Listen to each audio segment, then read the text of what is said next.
Hello friends, welcome to SETRecipes. இன்னைக்கு நம்ம பார்க்க போகிறது பணியாரம். அதை எப்படி 2 விதமாக பண்ணலாம் தான் பார்க்க போகிறோம். வாங்க வீடியோக்குள்ளே போகலாம்.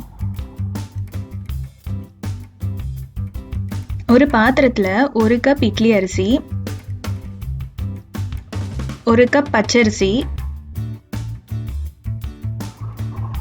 2 டீஸ்பூன் உளுந்து, 1/4 டீஸ்பூன் வெந்தயம் சேர்த்துட்டு அதெல்லாம் ஒரு 2 மணி நேரம் ஊற வச்சுருங்க. 2 மணி நேரம் கழிச்சு எல்லாம் ஜாரில் போட்டுக்கோங்க. உங்ககிட்ட மீதமுள்ள அரிசி இருந்துச்சுன்னா அதை 1 டீஸ்பூன் சேர்த்துட்டு அதெல்லாம் நல்லா அரைச்சிக்கோங்க. தோசை மாவு பதத்துக்கு வரணும்.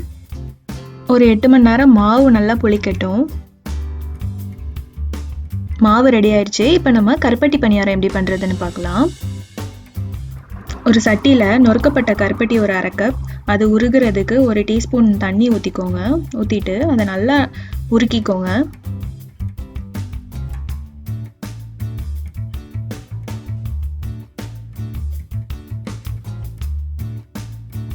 கருப்பட்டி நல்லா உருகிருச்சு. இப்போ நம்ம மாவை 2 பாதியாக பிரிச்சுக்கலாம். அதில் ஒரு பகுதியில் நம்ம கருப்பட்டியை நல்லா வடிகட்டி ஊற்றிக்கலாம்.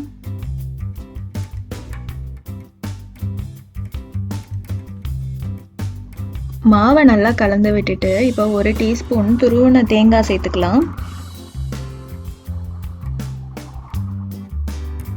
அப்புறம் உங்களுக்கு உப்பு எவ்வளோ தேவைப்படுமோ அந்த அளவு சேர்த்துக்கோங்க. அப்புறம் ஒரு பிஞ்ச் பேக்கிங் சோடா சேர்த்துக்கோங்க. எல்லாம் சேர்த்துட்டு நல்லா கலந்து விட்டுக்கோங்க.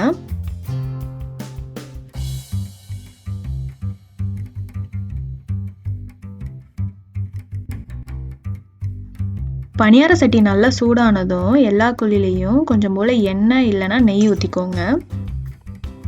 இப்போ நம்ம கலந்து வச்சுருக்க மாவை எல்லா குழிலையும் ஊற்றிக்கலாம். ரொம்ப அதிகமாக ஊற்றிடாதீங்க, ஏன்னா மாவு உப்பி வரும்.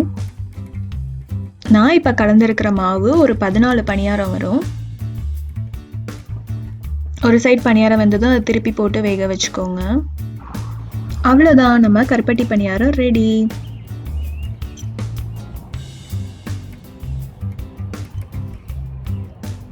பாருங்க எவ்வளோ சாஃப்டாக நல்லா வந்திருக்குன்ட்டு. நெக்ஸ்ட் நம்ம பார்க்க போகிறது கார பணியாரம். இப்போ நம்ம தாளித்து ஊற்ற போகிறோம். ஒரு பேனில் 1 டீஸ்பூன் எண்ணெய் ஊற்றிக்கோங்க. எண்ணெய் சூடானதும் 1 டீஸ்பூன் கடுகு, 1 டீஸ்பூன் உளுந்தம்பருப்பு சேர்த்துக்கோங்க.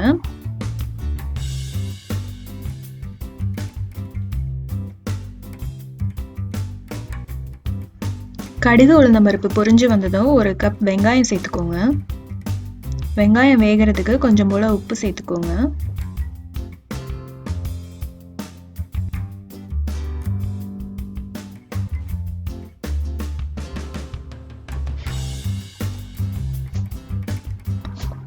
ரெண்டு நறுக்கின மிளகாய் சேர்த்துக்கோங்க.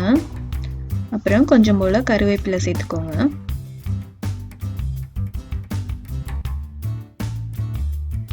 எல்லாம் நல்லா வதக்கிக்கோங்க.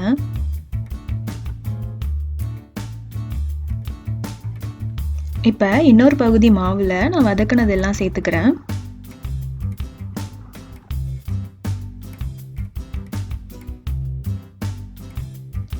இதில் துருவின தேங்காய் 1 டீஸ்பூன், ஒரு பிஞ்ச் பேக்கிங் சோடா, கொஞ்சம் போல் உப்பு எல்லாம் சேர்த்து விட்டு நல்லா கலந்து விட்டுக்கோங்க. தேவைப்பட்டால் கொஞ்சம் போல் தண்ணி கூட ஊற்றி கலந்துக்கோங்க.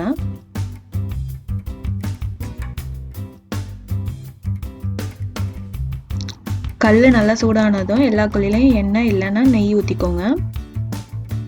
அப்புறம் நம்ம கலந்து வச்சுருக்க மாவு எல்லாத்துலேயும் சேர்த்துக்கலாம். இந்த மாவும் ஒரு 14 பணியாரம் கொடுக்கும்.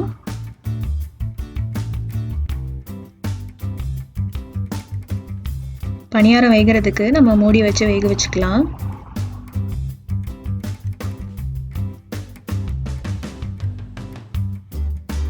ஒரு சைடு வெந்துருச்சு. இப்போ திருப்பி போட்டு இன்னொரு சைடு வேக வச்சுக்கலாம்.